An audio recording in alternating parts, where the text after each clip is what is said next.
Pakai wa join na dingin ama sapenin song tabon go tuizina su thong sing thona jaji cha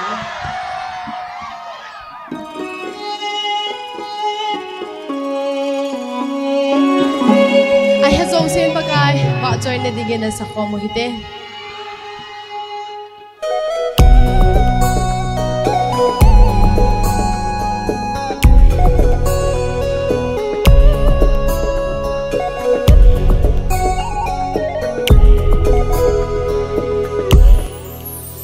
song ta bon go tin asu tong jing theile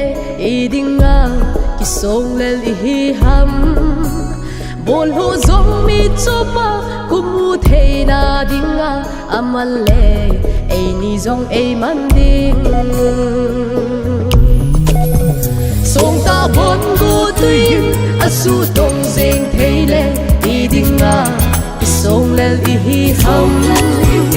bol ho zong amalle ei ni zong ei man ding zawa paling ei hu apa hoina pa cha aling do na ki het mo sa hin ei christian hen koma anom jing del hin iza kai hin aphat nan sang the min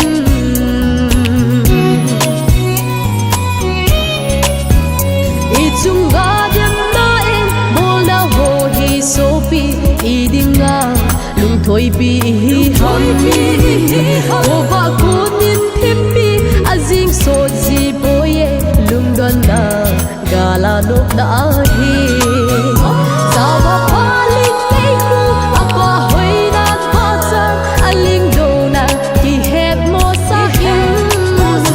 ei christian hen koma anom jing del hin iza kai hin aphat nan sang the min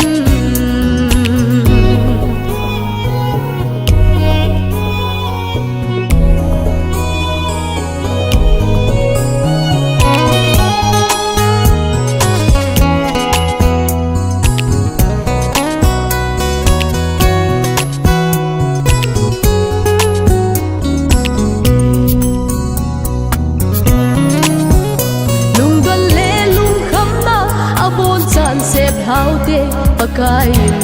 ikan ko agel na ichan chung zo sia lungoi dan them hiude ta san cha kwachin na hilo ham zawa